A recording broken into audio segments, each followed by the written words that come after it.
बोलिए द्वारिकाधीश भगवान की जय। अथ ध्यानम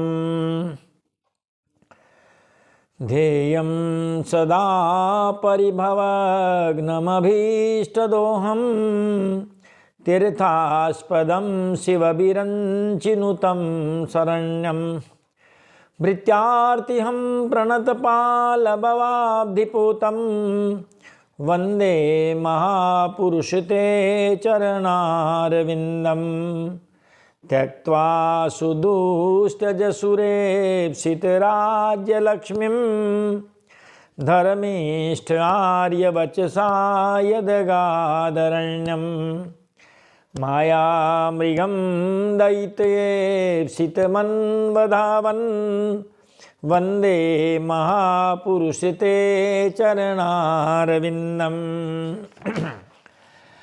करारविन्देन पदारविन्दं मुखारविन्दे विनिवेशयन्तं वटस्य पत्रस्य पुटे शयानं बालं मुकुन्दं मनसा स्मरामि। नारायणं नमस्कृत्य नरं चैव नरोत्तमं देवीं सरस्वतीं व्यासं ततो जयमुदीरयेत्। सर्वे भवन्तु सुखिनः, सर्वे सन्तु निरामयाः, सर्वे भद्राणि पश्यन्तु मा कश्चित् दुःखभाग् भवेत्। बोलिए बालकृष्ण लाल की जय, बांके बिहारी लाल की जय, द्वारिकाधीश भगवान की जय। भगवान नाम का संकीर्तन करते हैं और फिर उसके बाद श्रीमद् भगवद गीता की व्याख्यान माला में महाराज प्रवेश करेंगे। अधरम मधुरम बदनम मधुरम नयनम मधुरम हसितम मधुरम हृदयम मधुरम गमनम मधुरम मधुराधिपतेरखिलं मधुरम मधुराधिपतेरखिलं मधुरम वचनं मधुरं चरितं मधुरं वसनं मधुरं बलितं मधुरं चलितं मधुरं भ्रमितं मधुरं मधुराधिपतेरखिलं मधुरं मधुराधिपतेरखिलं मधुरं वेणुर्मधुरो रेणुर्मधुरः पाणिर्मधुरः पादौ मधुरौ नृत्यं मधुरं सख्यं मधुरं मधुराधिपतेरखिलं मधुरं मधुराधिपतेरखिलं मधुरं गीतं मधुरं पीतं मधुरं भुक्तं मधुरं सुप्तं मधुरं रूपं मधुरं तिलकं मधुरं मधुराधिपतेरखिलं मधुरं मधुराधिपतेरखिलं मधुरं कर्णं मधुरं तरणं मधुरं हरणं मधुरं रमणं मधुरं वमितं मधुरं समितं मधुरं मधुराधिपतेरखिलं मधुरं मधुराधिपतेरखिलं मधुरं गुंजा मधुरा माला मधुरा यमुना मधुरा बीची मधुरा सलिलं मधुरं कमलं मधुरं मधुराधिपतेरखिलं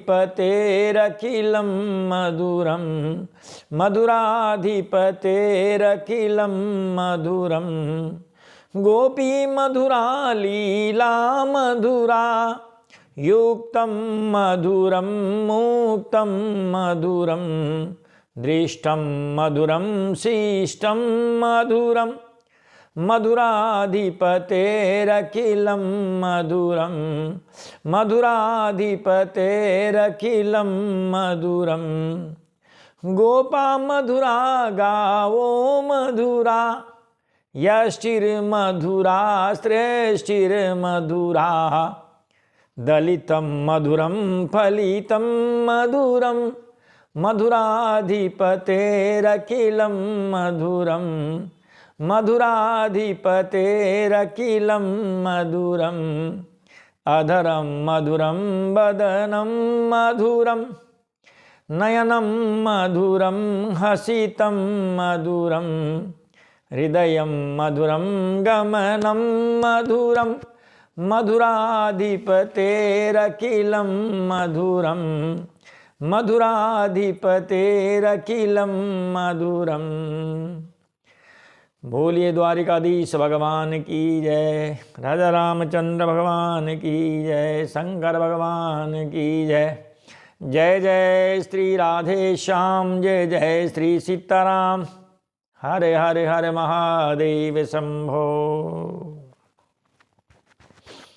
पिछले प्रसंग को देखते हुए आगे की व्याख्यानमाला में प्रवेश करते हैं और चलते हैं हस्तिनापुर, जहाँ पर श्री संजय महाराज धृतराष्ट्र को युद्ध का आंखों देखा हाल सुना रहे हैं।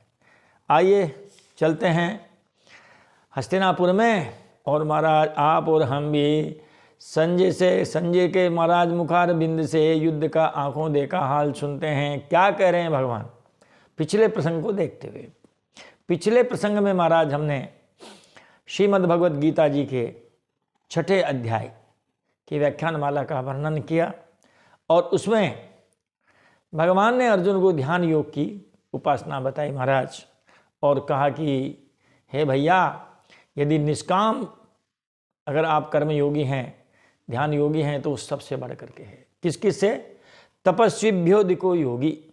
यदि कोई सकाम भाव से तपस्या करता है वो श्रेष्ठ नहीं है, उससे तो निष्काम योगी कर्म योगी श्रेष्ठ है, ध्यान योगी श्रेष्ठ है। ज्ञानी भ्यो भी मतोधिक है, वो तो ज्ञानियों से बढ़ के है। कौन से ज्ञानी? सकाम कर्म करने वाले। कर्मेभ्यश्चाधिको योगी, जो कर्म योगी हैं सकाम, उससे निष्काम कर्म योगी श्रेष्ठ है। इसलिए आप तो योगी बनिए महाराज। और फिर अंत में ये भी कहा कि योगी नाम अपि सर्वेषां मद्गति नान्तरात्मना, श्रद्धावान भजते यो माम स में युक्त तमो मतः।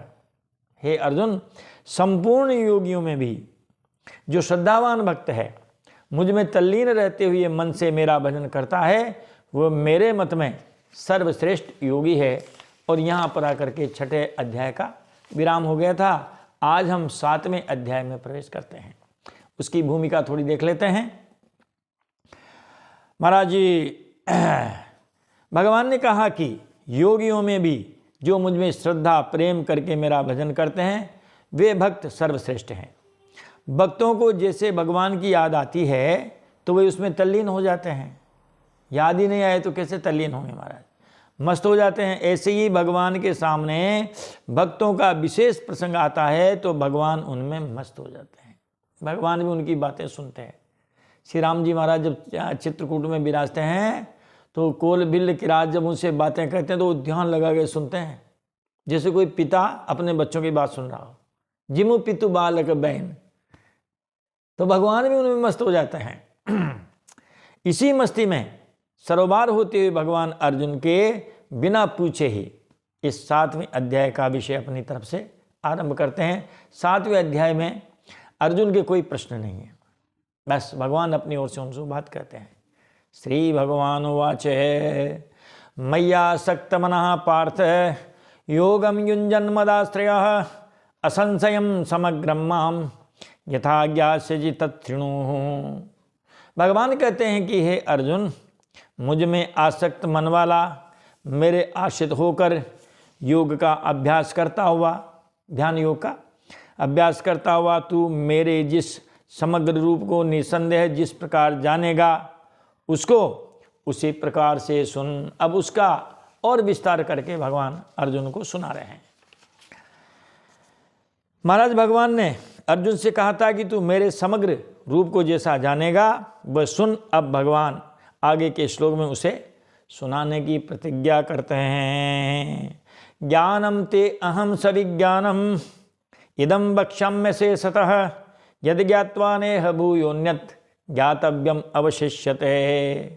भगवान कहते हैं कि हे अर्जुन, तेरे लिए मैं यह विज्ञान सहित ज्ञान संपूर्णता से कहूँगा, ज्ञान कहूँगा और विज्ञान भी कहूँगा, जिसको जानने के बाद फिर यह यानी इस विषय में, इस योग के विषय में, ध्यान योग के विषय में जानने योग्य अन्य कुछ भी शेष नहीं रहेगा।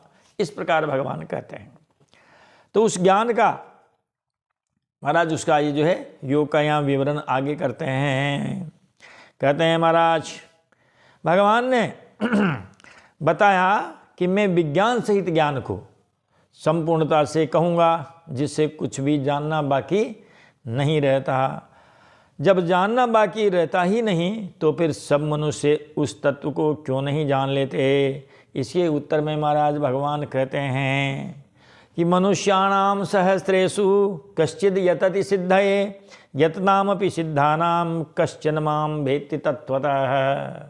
पहली बात है कि हर मनुष्य इसमें आता ही नहीं, गीता जी के ज्ञान के चक्कर में पड़ता ही नहीं।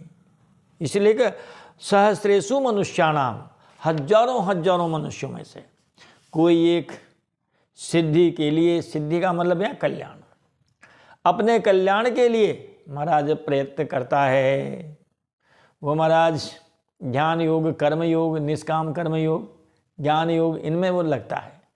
हजारों में से कोई कोई एक, वरना इधर तो मुड़ने का काम ही नहीं है। महाराज भगवान ने जब जगत दे दिया तो जगत में ही मस्त है, आनंद है, कोई यहाँ कमी नहीं है महाराज। कई कई जन्म भी जाएं तब भी यहाँ की उस मनोरंजन के साधनों में, हमारी इन ज्ञानेंद्रियों कर्मेंद्रियों के विषय में कोई कमी आने वाली नहीं है। इसीलिए भगवान कहते हैं हजारों मनुष्यों में से कोई एक बिरला इस मार्ग में आता है, और उन यत्न करने वाले सिद्ध मुक्त पुरुषों में कोई एक ही मुझे यथार्थ रूप से जानता है। और जितने आते हैं वो भी केवल आते हैं तो भैया मांगने ही आते हैं, घर से आराम से लिस्ट बनाकर लाते हैं, हाथ जोड़ के भगवान से, फिर बस वही अपना मांग पत्र प्रस्तुत करते हैं। अब भगवान ने ज्ञान विज्ञान कहने की प्रतिज्ञा की थी, उस प्रतिज्ञा के अनुसार अब भगवान ज्ञान विज्ञान कहने का उपक्रम करते हैं। क्या ज्ञान और क्या विज्ञान, देखो महाराज 2 श्लोकों में, भूमिरापो नलो वायु खम मनो बुद्धिरेव च अहंकार इति यम में भिन्ना प्रकृतिरष्टधा अपरेयमितस्त्वन्याम प्रकृतिम विद्धि में पराम जीवभूताम महाबाहो येदम धार्यते जगत। भैया मेरी 2 तरह की प्रकृति है। प्रकृति का मतलब महाराज हमारा स्वरूप है, हमारी शक्ति है ना, माया है। 2 तरह की भगवान ने बता दिया कि हमारी 2 तरह की प्रकृति है। एक प्रकृति 8 तरह की है और दूसरी कहा दूसरी बस एक ही तरह की है। 8 तरह की प्रकृति में उन्होंने बताया भूमि, आप, अनल, वायु, खम और मन, बुद्धि एवं अहंकार है। इन 8 में क्या क्या आया? 8 में महाराज पृथ्वी आई, जल आया, तेज आया, वायु आया, आकाश आया। ये 5 महाभूत कहा ये भी हमारी प्रकृति है। और जो ये प्रकृति है महाराज ये अपरा प्रकृति है। इन 5 के अलावा मन, बुद्धि और अहंकार। अहंकार का मतलब मैं और मेरे का ज्ञान जिससे होता है। इस प्रकार ये 8 प्रकार के भेदों वाली मेरी ये अपरा प्रकृति है, मतलब ये मेरी जड़ प्रकृति है। क्योंकि भगवान ने तो महाराज जड़ चेतन को मिला करके ही तो दुनिया बनाई। अगर मान लो जड़ ही जड़ बनाते तो फिर चेतन नहीं बनता, और चेतन ही चेतन बन जाता तो जड़ भी महाराज नहीं बनता। जबकि इन दोनों के बिना सृष्टि पूरी होती ही नहीं है। गोस्वामी तुलसीदास जी महाराज ने बहुत अच्छा दोहा लिखा है, जड़ चेतन गुण दोषमये विश्व किन्न करतार। करतार विश्व किन्न, करतार ने भगवान ने विश्व को बनाया जड़ चेतन से और गुण दोषों से, इनको लेकर के बना दिया। तो ये हमारी अपरा प्रकृति है। और हे महाबाहो, इस अपरा प्रकृति से भिन्न जीव रूप बनी हुई मेरी परा प्रकृति है। तू इसको भी जान, जिसके द्वारा ये जगत धारण किया जाता है। महाराज जड़ से हमारा शरीर बन गया, इन सब से, पंच महाभूतों से, इनसे चित जल पाव गगन समीरा पंच रचित अति अधम शरीरा। लेकिन इसमें महाराज जो भगवान का जो अंश है, परमात्मा का अंश जो जीव है, यदि उसका संयोग न किया जाता तो महाराज वैसे ही है जैसे पूरे मकान में महाराज हमने सारे लाइट के सब उपकरण लगा दिए हैं, लेकिन महाराज मेन उस लाइन से कनेक्शन नहीं हुआ तो धरे रहो महाराज। ये भी जरूरी है, वह भी जरूरी है। यदि ब्रह्म जरूरी है तो महाराज जगत भी जरूरी है और जीव भी जरूरी है। पहले विद्वानों ने बड़ा विचार किया और विचार करके क्या किया, एक वो सिद्धांत बनाया, ब्रह्म सत्यम जगत मिथ्या। ब्रह्म ही सत्य है, जगत मिथ्या है। लेकिन बहुत फिर बाद में भी महाराज बड़े वाद विवाद हुए होंगे, फिर कहा नहीं नहीं नहीं नहीं नहीं नहीं, ब्रह्म सत्यम जगत सत्यम, ब्रह्म ही भी सत्य है और जगत भी सत्य है। जब ब्रह्म से ही जगत पैदा हुआ और ब्रह्म से ही जीव पैदा हुआ, जब महाराज किसी पिता के दो बेटा हैं तो आप एक को कैसे नकार सकते हैं? तो फिर तो जीव भी सत्य है और जगत भी सत्य हुआ। महाराज जिसके द्वारा ये जगत धारण किया जाता है, भूमि रापो नलो वायु, इसका थोड़ा महाराज और विशेष देख लेते हैं। कहते हैं कि परमात्मा सबके कारण हैं, वे प्रकृति को लेकर सृष्टि की रचना करते हैं। जिस प्रकृति को लेकर रचना करते हैं उसका नाम अपरा प्रकृति है, और अपना अंश जो जीव है उसको भगवान परा प्रकृति कहते हैं।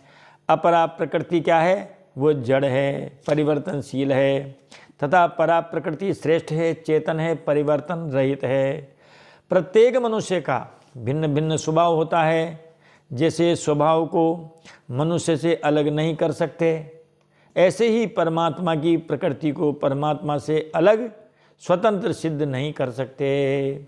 यह प्रकृति प्रभु का ही एक स्वभाव है, इसीलिए इसका नाम प्रकृति है। इसी प्रकार परमात्मा का अंश होने से जीव को परमात्मा से भिन्न सिद्ध नहीं कर सकते, क्योंकि यह परमात्मा का स्वरूप है। तो न जीव को अलग कर सकते और न जगत को अलग कर सकते हैं। ये हमारी दो प्रकार की इन्होंने महाराज प्रकृति बता दी है। दो प्रकार की जब प्रकृति बताई है तो इसका वर्णन महाराज आगे करते हैं। भगवान ने कहा कि परा प्रकृति ने अपरा प्रकृति को धारण कर रखा है, जीव ने संसार को धारण कर रखा है। उसी का स्पष्टीकरण करने के लिए अब आगे का श्लोक कहते हैं, एतद् योनीनि भूतानि सर्वाणि तुपधारय अहम कृष्णस्य जगतः प्रभव प्रलयस्तथा। भगवान कहते हैं कि हे अर्जुन, संपूर्ण प्राणियों की उत्पन्न होने में अपरा और परा इन दोनों प्रकृतियों का संयोग ही कारण है। जब परा और अपरा दोनों मिलते हैं तब जा कर के सृष्टि पैदा होती है, अकेले के बस का नहीं है। जिसे महाराज अकेला अंधा भी रास्ता पार नहीं कर सकता और अकेला जो लंगड़ा है वो भी नहीं चल सकता, रास्ता पार कर सकता, तो क्या करें? कहा उस लंगड़े को क्या करो, उस महाराज अंधा व्यक्ति कंधे पे बैठा ले। अरे अंधा है, पाँव तो ठीक है, जिसके पाँव खराब उसकी आंखें तो ठीक है, तो वो दोनों मिलकर के रास्ता तय कर सकते हैं। उसी प्रकार से परा और अपरा जब प्रकृति मिलती है तो महाराज जगत का निर्माण होता है, संयोग ही कारण है। ऐसा तुम समझो, मैं संपूर्ण जगत का प्रभव यानी उत्पन्न करने वाला हूँ और प्रलय भी हूँ। एतद् योनीनि भूतानि, कहते हैं जितने भी देवता, मनुष्य, पशु, पक्षी आदि जंगम तथा वृक्ष, लता, घास आदि स्थावर प्राणी हैं, वे सब के सब मेरी अपरा और परा प्रकृति के संबंध से ही उत्पन्न होते हैं।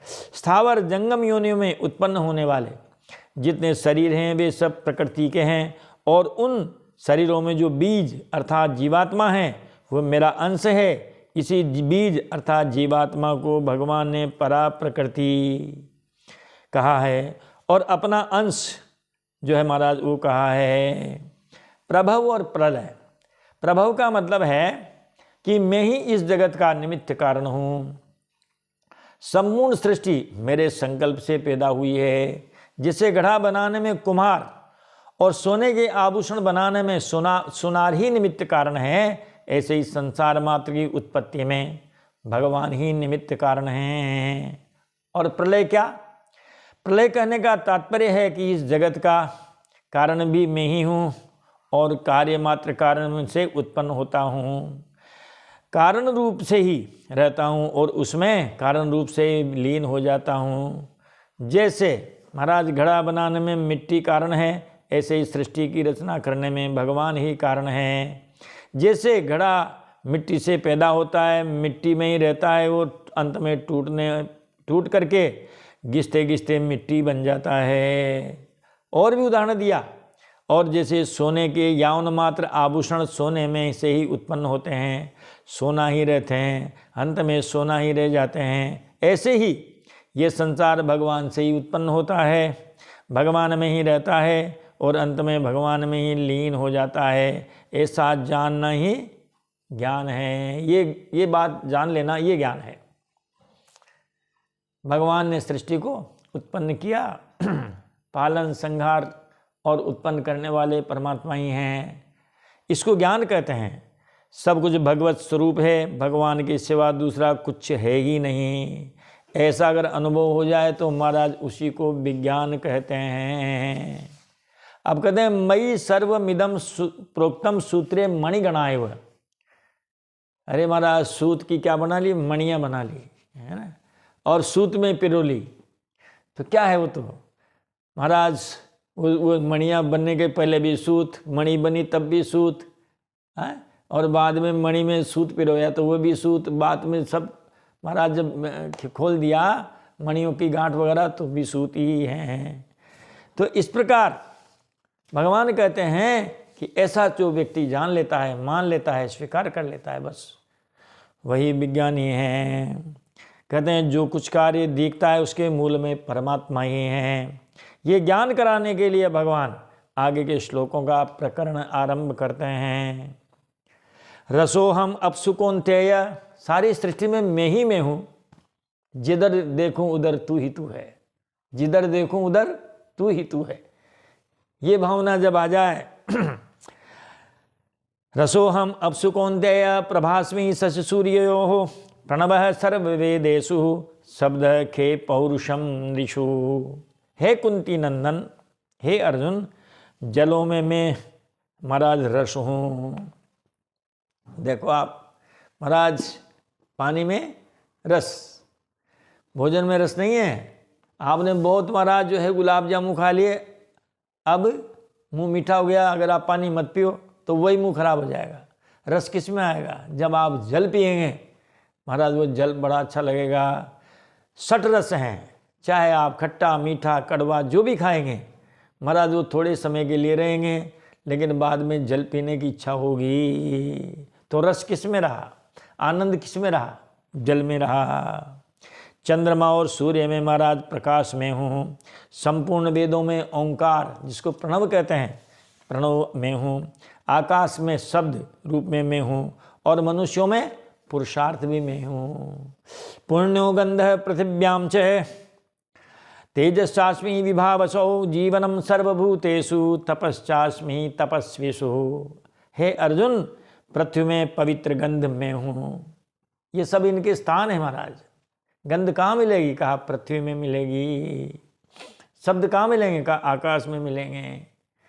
सब के इन ये जो हमारे पंच तत्व हैं, इनकी पंच तन्मात्राएं हैं, ये इनमें महाराज नित्य रूप से रहती है।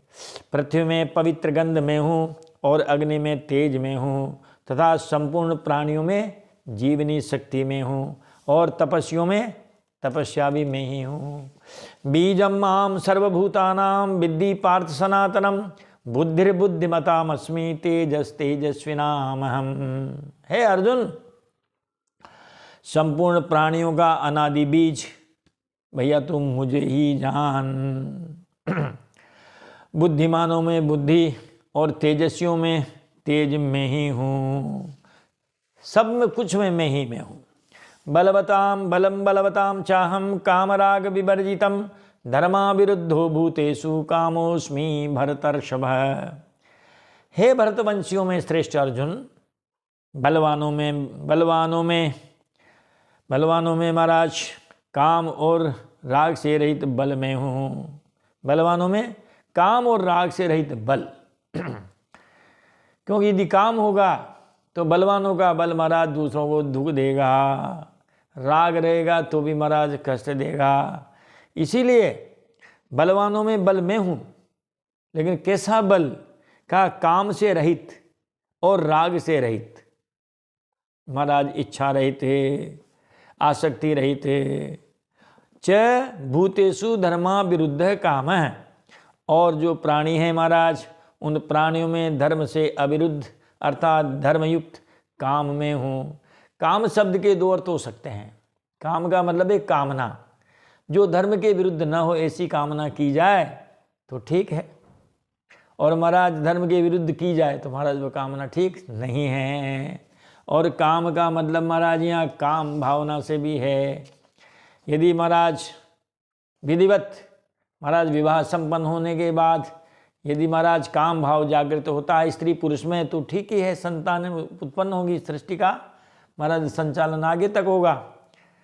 लेकिन यदि वही काम उच्छृंखल हो जाए तो महाराज उसको व्यभिचार कहा जाएगा। ये चैव सात्विका भावा राजसास्तामसाश्च ये मत्त एवेति तान् विद्धि न तो हम ते सुते मयि। कहते हैं जितने भी, हे अर्जुन, जितने भी सात्विक भाव हैं और जितने भी राजस भाव हैं तथा मानस भाव तामस भाव हैं महाराज ये सब मुझसे ही होते हैं। सत्य रज तम ये तीनों भाव, इनकी प्रवृत्तियां ये सब मेरे द्वारा ही उत्पन्न होती है, ऐसा समझो। परंतु मैं उनमें नहीं और वे मुझ में नहीं। मेरे से पैदा हो गए वो, लेकिन महाराज मैं उनमें नहीं हूँ और वे मुझ में नहीं हैं। ये बात थोड़ी अटपटी लगती, इसको महाराज देख लेते हैं। मैं उनमें नहीं हूँ और वे मेरे में नहीं हैं। तात्पर्य है कि उन गुणों की मेरे सिवाय कोई स्वतंत्र सत्ता नहीं है और किसी जो पैदा नहीं होते हैं, अर्थात मैं ही मैं हूँ, मेरे सिवाय और कुछ है ही नहीं। ये सात्विक राजस और तामस जितने भी प्राकृत पदार्थ और क्रियाएं हैं वे सब के सब उत्पन्न और नष्ट होते हैं, परंतु मैं उत्पन्न भी नहीं होता और नष्ट भी नहीं होता। अगर मैं उनमें होता तो उनका नाश होने पर मेरा भी नाश हो जाता, परंतु मेरा कभी नाश नहीं होता, इसलिए मैं उनमें नहीं हूँ। अगर वो मेरे में होते तो मैं जैसा अविनाशी हूँ वैसे वे भी अविनाशी होते हैं, परंतु वे तो नष्ट होते हैं और मैं रहता हूँ, इसीलिए वो मेरे में नहीं है।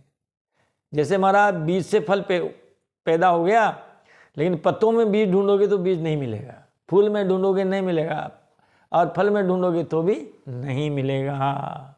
और उदाहरण दे रहे हैं कि जैसे बादल आकाश में ही उत्पन्न होते हैं, आकाश में ही रहते हैं, आकाश में ही लीन हो जाते हैं, परंतु आकाश ज्यों का त्यों निर्विकार रहता है। न तो आकाश में बादल रहते हैं और न बादलों में आकाश रहता है। ऐसे ही वे सब मेरे से ही उत्पन्न होते हैं, मेरे में ही रहते हैं और मेरे में ही लीन हो जाती है, परंतु वे मेरे में नहीं हैं और मैं उनमें नहीं हूँ। मेरे सिवाय उनकी स्वतंत्र सत्ता नहीं है। इस दृष्टि से सब कुछ मैं ही में हूँ। इस प्रकार भगवान अर्जुन को महाराज उपदेश दे रहे हैं। त्रिभिर्गुणमयैर्भावैः एवं सर्वमिदं जगत् मोहितं नाभिजानाति मामेभ्यः परमव्ययम्। हे अर्जुन, इन तीनों गुणरूप भावों से मोहित ये संपूर्ण जगत प्राणी मात्र इन गुणों से अतीत अविनाशी मुझे नहीं जानता। इन तीनों को बना दिया, तीनों ने सृष्टि को उत्पन्न कर लिया महाराज। तीनों गुण इनसे है सृष्टि के लोगों में विराजमान हो गए, उनकी प्रवृत्तियां विराजमान हो गई, तो महाराज इन्हीं इनमें गोता खा रहे हैं, इन्हीं इनमें गोता खा रहे हैं, लेकिन इनसे ऊपर नहीं उठ पाते हैं। सत, रज और तम तीनों गुणों की वृत्तियां उत्पन्न और लीन होती रहती है। उनके साथ तादात्म्य करके मनुष्य अपने को सात्विक, राजस और तामस मान लेता है। अर्थात उनका अपने में आरोप कर लेता है कि मैं सात्विक हूँ, मैं राजस हूँ, मैं तामस हूँ। इस प्रकार वो गुणों से मोहित मनुष्य ऐसा मान ही नहीं सकता कि मैं परमात्मा का अंश हूँ। वह अपने अंशी परमात्मा की तरफ न देखकर उत्पन्न और नष्ट होने वाली वृत्तियों के साथ अपना संबंध मान लेता है। यही उसका मोहित होना है। इस प्रकार मोहित होने के कारण वह मेरा परमात्मा के साथ नित्य संबंध है, इसको समझ ही नहीं सकता। अब भगवान आगे के श्लोक में अपने गुण जान सकने में हेतु बताते हैं। भैया देवी ऐसा गुणमयी मम माया दुरत्यया मामे वै प्रपद्यन्ते माया में ताम तरन्ति ते। बड़े अच्छे श्लोक है महाराज जी। भगवान कहते हैं कि हे अर्जुन, इसमें कारण और कोई नहीं है। ये मेरी माया, गुणमयी माया, दैवी माया, हमारी ही माया है। और ये हमारी माया ऐसी है दुरत्या। दुरत्या का मतलब होता है जिसे पार पाना बड़ा कठिन। अति प्रचंड रघुपति के माया, जहि न मोहसी को जग जाया। अति प्रचंड रघुपति की माया, जहि न मोहसी को जग जाया। हे अर्जुन, ये मेरी गुणमयी दैवी माया दुरत्य है। इससे पार पाना बड़ा कठिन है। जो केवल मेरे ही शरण होते हैं वे इस माया को तर जाते हैं। यदि वो जान लें कि भगवान की ये अपरा प्रकृति है, ये परा प्रकृति है, इन्हीं से दुनिया बनी है, इस प्रकार जब वो जान लेता है तब कहीं जा कर के इनकी माया को जब जान ले तब महाराज कहीं उससे पार पा सकते हैं। वरना महाराज बड़ा कठिन है। अब महाराज सबके सब प्राणी मेरे शरण क्यों नहीं होते हैं, इसका कारण आगे के श्लोकों में बताते हैं। न माम दुष्कृतिनो मूढ़ा प्रबत्यन्ते नराधमाः मायया अपरित ज्ञाना आसुरम भावमाश्रिताः। हे अर्जुन, माया के द्वारा जिनका ज्ञान हरा गया है, माया के द्वारा जिनका ज्ञान नष्ट हो गया है, उसके पार जावें तभी तो। जब मान लो हम नदी के इस पार ही हैं, उस पार गए ही नहीं हैं, तो महाराज उस पार की बात को क्या जान सकते हैं। वो तो कोई अपने पार नौका वगैरह हो, उस पार चले जाएं, तब कहीं जाकर के उस पार की बात हम जान सकते हैं। माया के द्वारा जिसका ज्ञान हर लिया गया है वे आसुर भाव का आश्रय लेने वाले और मनुष्यों में महान नीच तथा पाप करने वाले जो मूढ़ मनुष्य हैं वो मेरी शरण नहीं होते हैं। कितना ही उनको ज्ञान दे दीजिए, फिर भी महाराज वो हमारी तरफ मुड़ते ही नहीं हैं।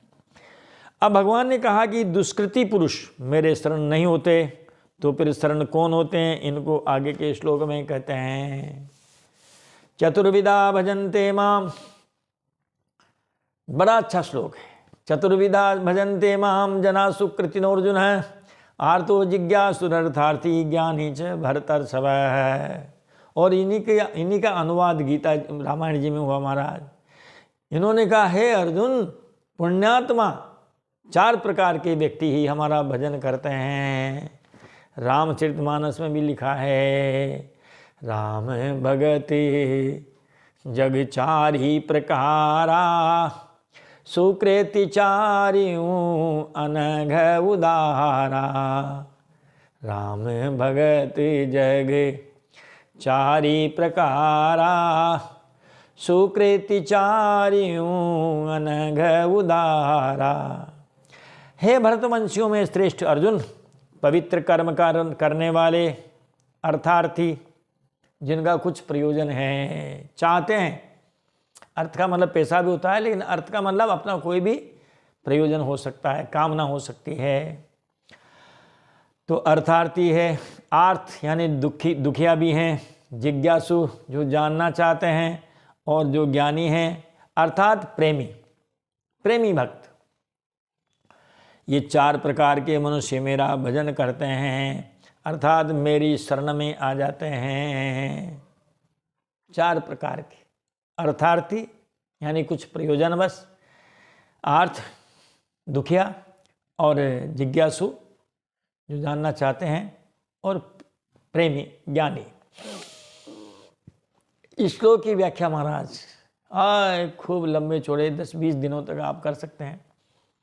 अर्थार्थियों का लिस्ट बनाए, कौन कौन अर्थार्थी, तो महाराज बस कहना ही क्या। अर्थ कितने आजकल महाराज जो भी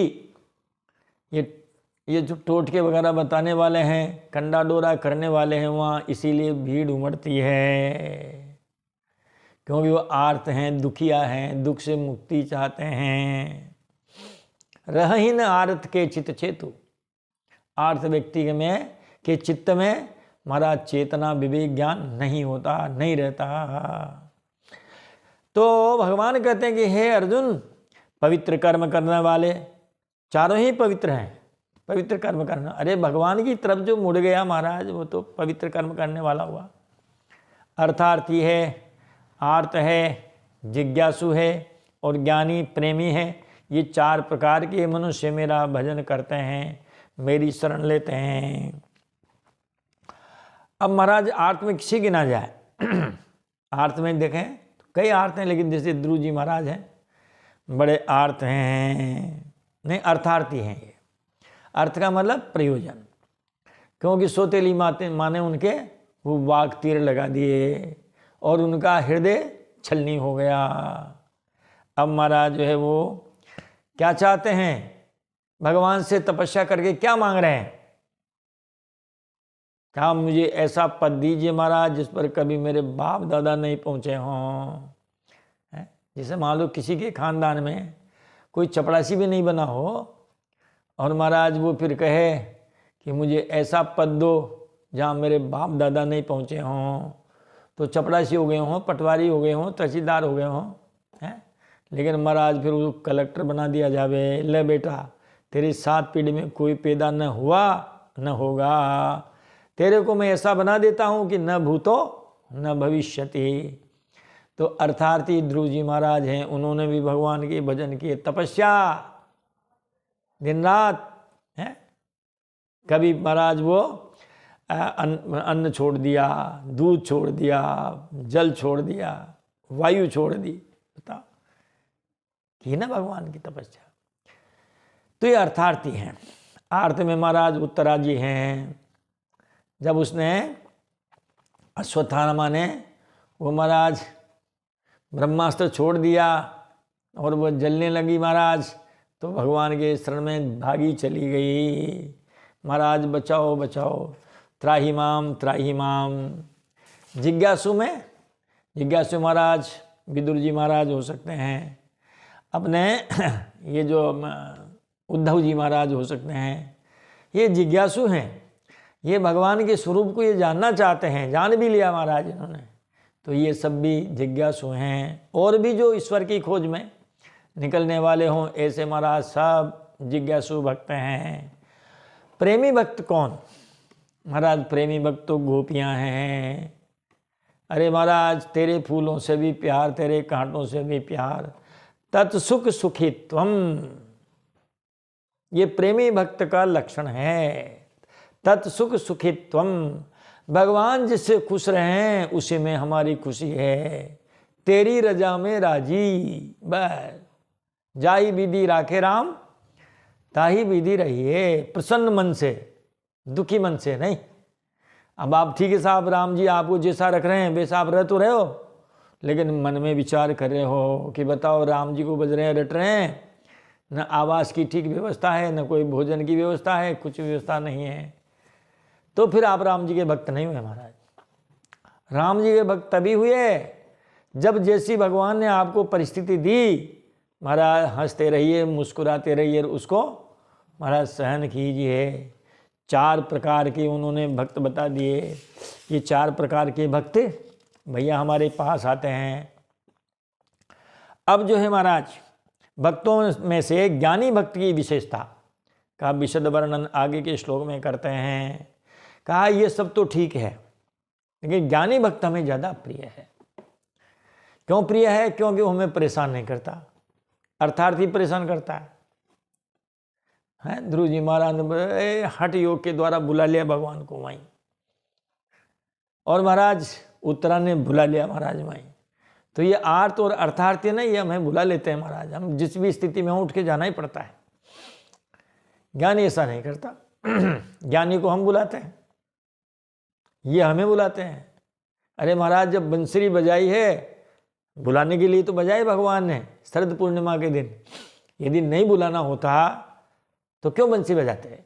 लेकिन उनको अपने भक्तों को अपने पास बुलाना था।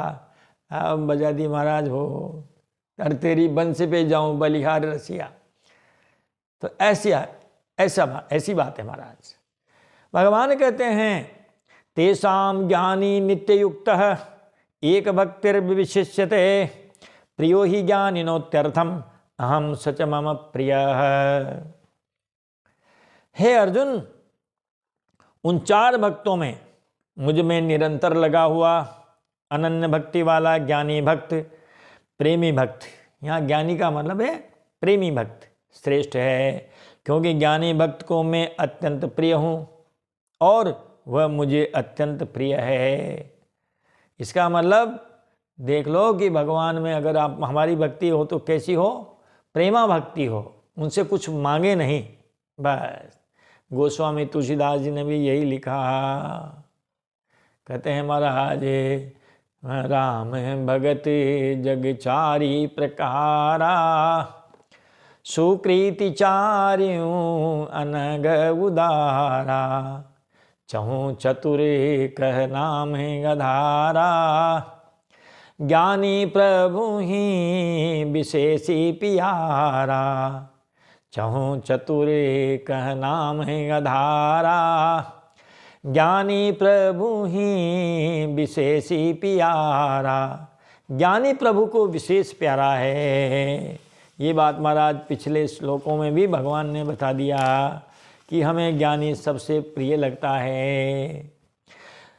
उन 4 भक्तों में मुझ में निरंतर लगा हुआ अनन्य भक्ति वाला ज्ञानी अर्थात प्रेमी भक्त श्रेष्ठ है, क्योंकि वो हमको परेशान नहीं करता। ये और हमको परेशान करते हैं। आप नींद में सो रहे हैं, अब पोता आ गया जिसको नाती कहते हैं, नाती और चढ़े छाती, आकर के छाती पे कूद गया धम से, ओ दादा बाजार चलो और हमको ये सामान दिला के लाओ। बताओ आप, अरे हम सो रहे थे तुमने हमको जगा दिया। वो तो जगाएगा महाराज। भक्त पर जब दुख आएगा वो तो महाराज आपको जगाएगा। भगवान ने कहा हमें तो ज्ञानी अच्छे लगते हैं। वो ज्ञानी महाराज हमें परेशान नहीं करते हैं, क्योंकि ज्ञानी भक्त को मैं अत्यंत प्रिय हूँ। क्यों प्रिय हूँ? क्योंकि वो हमें परेशान नहीं करते हैं और वह मुझे अत्यंत प्रिय है। एक दूसरे को हम महाराज परेशान नहीं करते हैं। और भगवान ने दूसरे भक्तों का आदर नहीं किया हो ऐसी बात नहीं है। सबका आदर है, सब प्यारे हैं। भगवान ने ज्ञानी भक्त को अपना अत्यंत प्यारा बताया, तो इससे यह असर पड़ता है कि भगवान ने दूसरे भक्तों का आदर नहीं किया ऐसी बात नहीं है। इसलिए भगवान आगे के श्लोक में कहते हैं उदारा सर्वएवेति ज्ञानी तु आत्मैव मे मतम आस्थित है सही युक्तात्मा मामेवानुत्तमां गतिम। हे अर्जुन, पहले कहे हुए सबके सब 4 ही भक्त बड़े उदार हैं। चहु चतुर कह नाम गधारा, 4 ही पुण्यात्मा हैं, चतुर हैं, 4 को ही नाम का आधार है। लेकिन उन्होंने उनके लिए कह दिया आर्त और अर्थार्थी के लिए कि मोरे प्रोढ़े तनय सहम ज्ञानी बालक सूति सम दासे अमानी। मोरे प्रोढ़े तनय सहम ज्ञानी बालक सूति सम दासे अमानी। मेरे ज्ञानी भक्त मेरे बड़े बच्चे की तरह है। प्रौढ़ तनय, 25 साल का बेटा बाप से क्या मांगेगा? 30 साल 40 साल का बेटा क्या मांगेगा? अब तो पिता का ध्यान रखेगा अगर सपूत हुआ तो, है ना। अब वो पिताजी को परेशान नहीं करेगा। लेकिन महाराज का 2 साल का, 4 साल का, 5 साल का जो बच्चा है, अरे महाराज आप वो चक्कर घिन्नी कर देगा। इसीलिए कहते हैं कि पहले कहे हुए सब के सब चारों ही भक्त बड़े उदार हैं, भाव वाले, श्रेष्ठ भाव वाले हैं, परंतु ज्ञानी प्रेमी तो महाराज मेरा स्वरूप ही है, ऐसा मेरा मत है। उद्धव जी जैसे, विदुर जी जैसे, अक्रूर जी जैसे, कारण कि वह मुझसे अभिन्न है, हमेशा वो मेरा चिंतन मनन करते रहते हैं, जिससे श्रेष्ठ दूसरी कोई गति नहीं है, ऐसे मुझ में ही वो हमारा दृढ़ भाव से स्थित हैं। बहूनाम जन्मनाम अन्ते ज्ञानवान महाम प्रपद्यते, वासुदेव सर्वमिति स महात्मा सुदुर्लभ। अब महाराज भगवान जो है अपने कहे हुए ज्ञानी अर्थात प्रेमी भक्त की वास्तविकता और उसके भजन का प्रकार आगे के श्लोक में कह रहे हैं कि हे अर्जुन, बहुत जन्मों के अंतिम जन्म में अर्थात मनुष्य जन्म में 84 लाख योनियों में घूमता घूमता आता है ना बेचारे, कब हूँ कि करी करुणा नर देई, देत ईस बीनु हेतु सनेही, कब हूँ कि करी करुणा नर देही, देत ईस बीनु हेतु सनेही। भगवान के लिए कहा बिनु हेतु सनेही, अकारण करुणा वरुणालय जो भगवान हैं, कभी जीव पर कृपा करते हैं तो मनुष्य देह प्रदान करते हैं उस जीव को। इसीलिए करें बहुत जन्मों के अंतिम जन्म में मनुष्य जन्म है, बड़े भागे मानुष तनु पावा, सुरे दुर्लभ सब ग्रंथ निगावा, साधन धाम मोक्ष कर द्वारा, पाई न जेहि परे लोक सुधारा। तो ये बड़ा दुर्लभ देह है ये। तो कहते हैं ऐसे मनुष्य जन्म में सब कुछ परमात्मा ही है। इस प्रकार जो ज्ञानवान मेरे शरण होता है वह महात्मा अत्यंत दुर्लभ है। ये समझ लिया जाए, उत्पत्ति, पालन और विनाश सब भगवान के अधीन है, फिर कोई टंटा नहीं है महाराज। बस फिर वो जाने, भगवान जाने और भगवान का काम जाने। इस प्रकार महाराज आगे के श्लोकों में भी बताते हैं, जो भगवान की महत्ता को समझकर भगवान की शरण होते हैं, ऐसे भक्तों का वर्णन करने के बाद अब भगवान आगे के 3 श्लोकों में देवताओं के शरण होने वाले मनुष्यों का वर्णन करते हैं।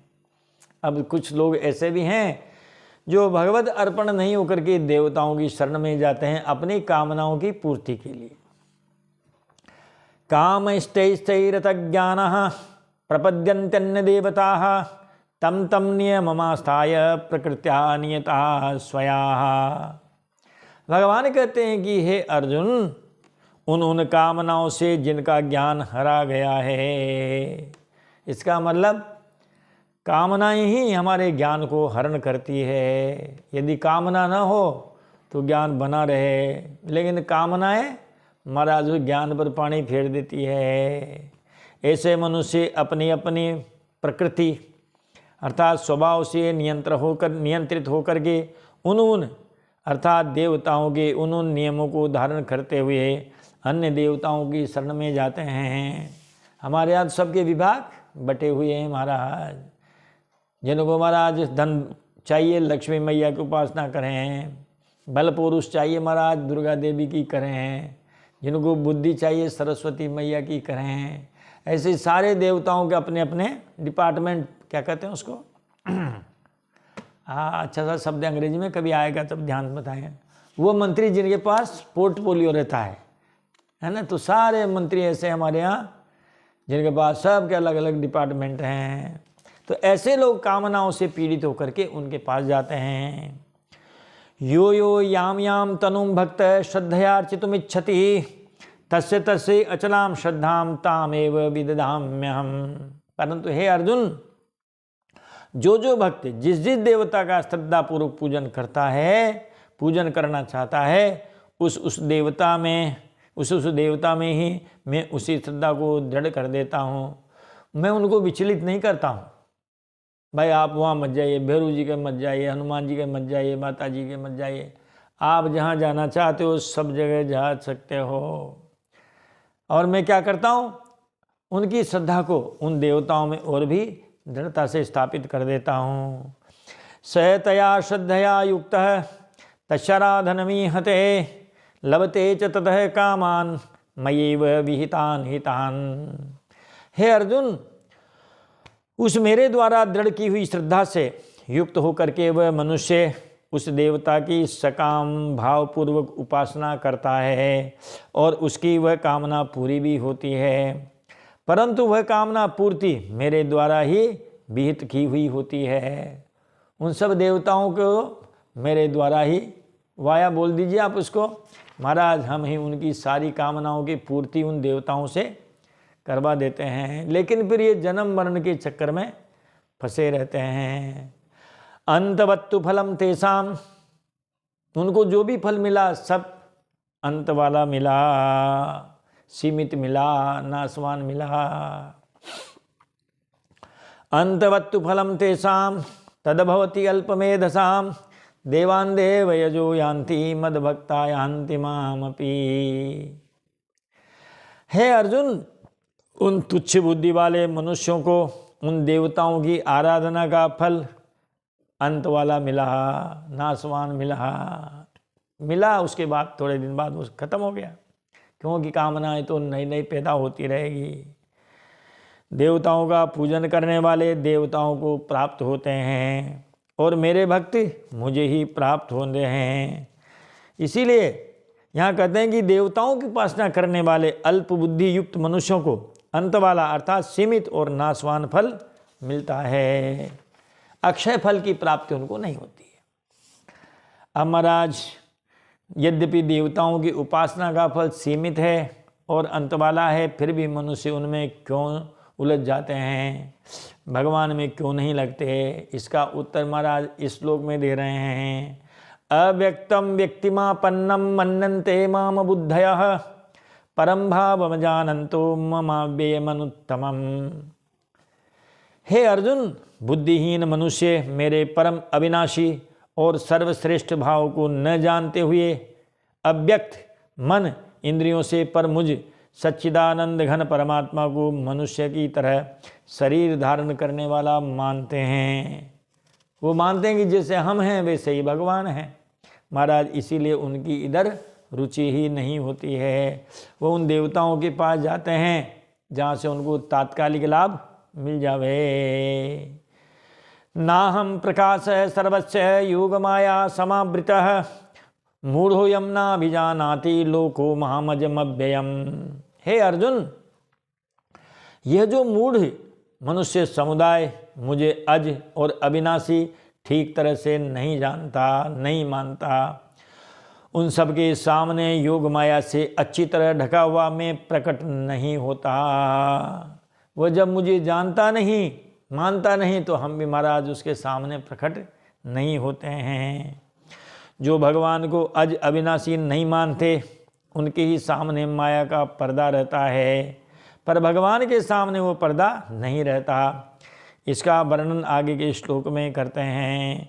वेदाहम समतीतानि वर्तमानानि चार्जुन भविष्यानि च भूतानि माम तु वेद न कश्चन।